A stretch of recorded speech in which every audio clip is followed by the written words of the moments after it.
c'est Cinestar sur Radio Star. Avec les cinémas Pâté Plan de Campagne et Joliette à Marseille.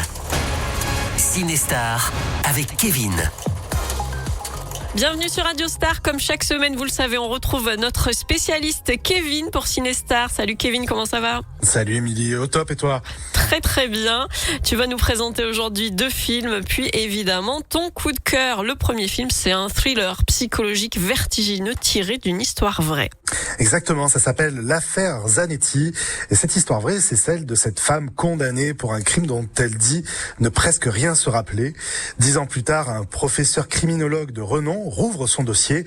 Un face-à-face tendu s'engage entre les 2 personnes et peu à peu, les souvenirs enfouis refont surface et avec eux, une vérité bien plus complexe qu'il n'y paraît. On écoute un extrait de la bande-annonce. 3 mars, premier entretien avec Elisa Zanetti. Depuis combien d'années vous êtes en prison ? 10 ans. Je ne sais vraiment pas par où commencer. Je suis certain que commence par l'acte violent. Lors de son procès, elle a affirmé ne se souvenir de rien. Il n'y a pas d'amnésie. Parfois, les paroles n'existaient pas. Histoire tirée de réels entretiens qui ont donné naissance à un livre, base de la documentation de ce film, l'affaire Zanetti. La responsabilité de cette coupable se cherche dans cette humanité. Et Roche Dizem, qui interprète le professeur, est un très bon choix de casting, car il a cette capacité d'écoute dans son jeu, ainsi qu'une autorité naturelle et sans surjeu. Alors que lui rencontre de véritables criminologues pour renforcer son jeu, sa partenaire Barbara Ronchi a commencé à travailler 5 mois avant le début du tournage pour donner une interprétation juste portée sur les silences, les hésitations et les micro-réactions du personnage. C'est un travail minutieux destiné à rendre l'ambiguïté de son personnage constamment troublante. Alors l'affaire Zanetti a été présentée en sélection officielle à la Mostra de Venise et il a remporté le prix œcuménique, une distinction saluant les œuvres abordant des questions humaines et morales fortes. Cette récompense souligne parfaitement le cœur du projet, comprendre la violence plutôt que simplement la juger. L'affaire Zanetti, donc, c'est cette semaine en salle au cinéma. Ça me fait penser il y a plusieurs séries Netflix, donc The Mindhunter, qui sont là-dessus sur la psychologie des criminels, et c'est vraiment à voir, et vraiment c'est passionnant, vraiment. Exactement. Ouais, Mindhunter de Fincher, David Fincher, oui. Et on espère peut-être une saison 3 un jour pour explorer un peu je vois que tu suis toi aussi. Ah oui, à fond. Kevin, on va parler maintenant d'une saga qui dure depuis 20 ans et qui en est à son 6e volet. Oui, ça s'appelle Scary Movie. Alors, il s'appelle Scary Movie tout court. C'est un reboot de la saga d'horreur, même si c'est, comme tu l'as dit, le 6e volet. Les frères Wayans continuent de parodier avec un humour imbécile et décalé les films d'horreur. Les héros emblématiques de la saga sont de nouveau dans la ligne de mire de Ghostface et aucune franchise de films d'horreur n'est à l'abri. On écoute un extrait de la bande-annonce. Oh, fais chier. Oh non, elle s'est fait poignarder. Pourquoi elle d'abord ? Les pronoms inclusifs, ça vous dit rien ? C'est elle s'est fait poignarder. Nous revoilà. Alors cela faisait 13 ans qu'il n'y avait pas eu de Scary Movie depuis le 5e volet sorti en 2013. Les frères Wayans sont indissociables de la saga en tant qu'acteurs, scénaristes, réalisateurs ou même producteurs. Et c'est leur père sur son lit de mort qui a demandé à tous ses frères de retravailler ensemble et donc ils honorent leur promesse en retravaillant ensemble sur ce nouveau Scary Movie. Alors comme dans les précédents opus, Scary Movie parodie de nombreux longs métrages horrifiques parmi lesquels on retrouve The Substance, Megan, Long Legs, Get Out, Terrifier, Évanoui, Smile, Halloween, Souviens-toi l'été dernier et bien sûr Scream. Voilà, les fans de films d'horreur s'y retrouveront, j'en suis sûr. Alors moi, c'est une saga que j'affectionne particulièrement, que j'aimais beaucoup en tout cas en étant ado. Et dans un des films, il y a une parodie de film post-apocalyptique de science-fiction qui est La Guerre des Mondes. Et il y a une scène où il y a un groupe de survivants qui se disputent et une personne qui tire en l'air avec un flingue. Et on a aperçoit un mec en deltaplane qui se crache dans les buissons derrière au second plan. Pour moi, ça me fera toujours rire. Alors, est-ce qu'on va retrouver cet humour cinglant et décalé qui faisait le succès de la franchise? La réponse en salle cette semaine au cinéma. J'ai regardé la bande-annonce, elle a l'air quand même assez farfelue, donc je pense que oui.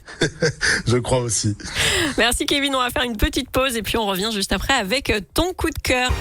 Cinestar. Radio Star. Un nouvel épisode chaque semaine avec Kevin sur Radio Star. On est de retour dans Cinestar sur Radio Star avec Kevin, notre spécialiste ciné. Dans cette partie, tu vas nous dévoiler ton coup de cœur. Et cette semaine, c'est l'un des films historiques événements de 2026. Oui, ça s'appelle La bataille de Gaulle, l'âge de fer. C'est mon film coup de cœur de la semaine et évidemment ça se passe en juin 1940 lorsque la France s'effondre et signe l'armistice. Au milieu du chaos, un homme refuse de céder. Seul contre tous, ce général inconnu s'échappe vers Londres pour sauver ce qu'il reste d'un rêve, la liberté. Sans armée, sans appui, sans espoir, mais avec une folle conviction, sa France n'a pas déposé les armes. Alors peu à peu se lèvent autour de lui en Angleterre, en France et en Afrique des résistants de l'ombre qui défient les histoires qui semblaient pourtant écrites d'avance. On écoute un extrait de la bande-annonce. Partout, des réseaux sont en train de se former. Ils ont la rage au cœur. Ils veulent se battre. La France n'a pas capitulé.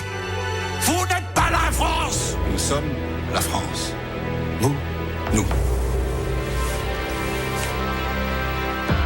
You chose our side, the side of freedom. You see a child attacked by savages, you step in. La France n'est pas un enfant, Monsieur le Président. Elle a toujours continué à se battre. Alors je vais vous dire pourquoi ce film est mon film coup de cœur de la semaine en 3 points. Le premier, c'est l'acteur qui incarne De Gaulle, à savoir Simon Abkarian. Cet acteur a la carrière variée et trop peu utilisé dans des rôles principaux à mon goût. Et celui qui privilégie les films policiers et d'action ainsi que les personnages inquiétants a relevé ici le défi d'incarner cette grande figure politique à laquelle de nombreux hommes et femmes politiques se réfèrent encore aujourd'hui. Il a été facilement déchiffrable au travers de ses sentiments clairs et héroïques selon lui, et ça a été un rôle qui était une belle épreuve à travailler, et il a beaucoup aimé en tout cas travailler ce rôle, et en ressort une incarnation élégante et déterminée. Il reprend les mimiques, les accents et prête son talent de comédien à ce personnage haut en couleur qui n'hésitait pas à claquer fort théâtralement les portes de son bureau. Le deuxième, c'est le thème central du film. Ici, ce sont les rouages de la guerre, cette machine politique et militaire complexe. Entre les alliances, les trahisons, les succès et les échecs, tout est très détaillé. Ce film est avant tout une déclaration d'amour à la résistance face à la tyrannie. Très seul au départ, mais sûr de son destin, De Gaulle va rallier autour de lui des hommes qui refusent de capituler. Et alors, il aura fallu plus de 6 ans de travail et près de 35 millions d'euros de budget pour réaliser cette fresque étonnante et spectaculaire où de vrais tanks ont été utilisés pour filmer les scènes de bataille.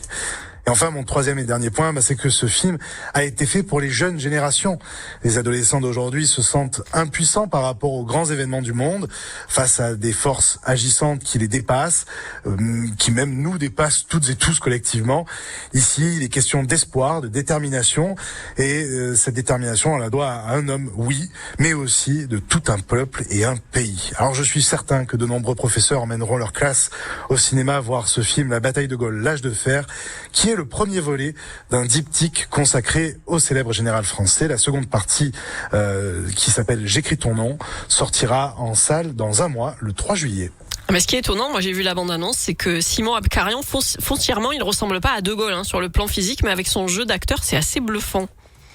Exactement, ouais, il a vraiment, il s'est métamorphosé, il a vraiment incarné cette grande figure, et c'est assez casse-gueule comme rôle, faut dire quand même. C'est vrai. C'est pas évident. Merci Kevin de nous avoir donné envie d'aller voir tous ces films. Passe une bonne semaine. Une bonne semaine à toi aussi. À bientôt. Bisous, à bientôt sur Radio Star. Le mardi à 19h10, c'est Cinestar sur Radio Star avec les cinémas Pâté Plan de Campagne et Joliette à Marseille.